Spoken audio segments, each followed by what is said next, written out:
C'est bien Actualité. Pour cette première chronique de la rentrée, je voulais vous parler de nos amis adorés. J'ai nommé les animaux de compagnie.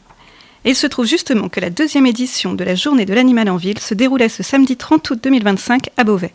Et vous savez quoi ? J'y étais.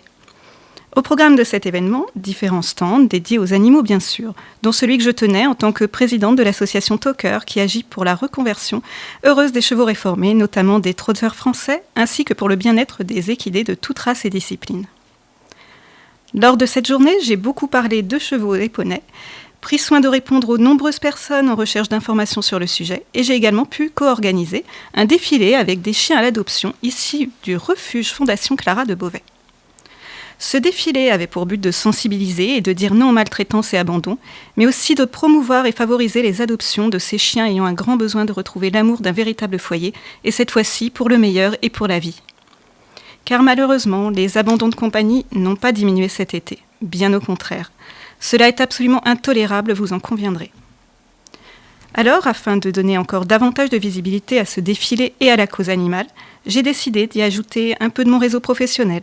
Et à ce titre, j'y ai intégré Antoine, l'un des candidats à la prochaine élection Mister France Picardie 2025, mais également Julie, Miss Cœur Élégance Picardie, Elia, Mademoiselle Oise, Camille, prix du public Mademoiselle Oise, et Laura, qui a elle aussi l'expérience des concours de Miss. Les 5 modèles étaient présents de façon bénévole pour l'association Talker et prenaient ainsi de vraies belles valeurs. Sur le stand Talker, les visiteurs de l'événement ont pu découvrir 2 partenaires, dont une société de cosmétiques pour animaux qui proposait ici des conseils toilettage gratuits. Je vous partagerai sans doute prochainement l'histoire de cette marque lors d'une prochaine chronique, car elle le vaut vraiment bien, croyez-moi. Cette journée du 30 août avait une réelle vocation de mise en avant des animaux auprès des humains et notamment dans le cadre urbain. La présence d'animaux sauvés de l'abattoir était selon moi une excellente chose, bienvenue et touchante, remettant ici l'animal au cœur d'une réflexion sociétale primordiale. La sensibilité des humains aux animaux étant un signe de bonne santé psychique et menant à une réflexion utile vers une consommation plus raisonnée et responsable. Sur cette journée se trouvaient également des chiens guides pour les personnes handicapées, des chiens de police et autres sections de travail, car oui, les animaux, et les chiens notamment, servent l'homme au quotidien et sont extrêmement utiles, voire indispensables à des activités importantes, notamment dans le cadre du sauvetage et de la protection. Il y avait aussi des stands santé, des gestes de premier secours pour les animaux, des jeux, de l'agility dog et bien d'autres choses.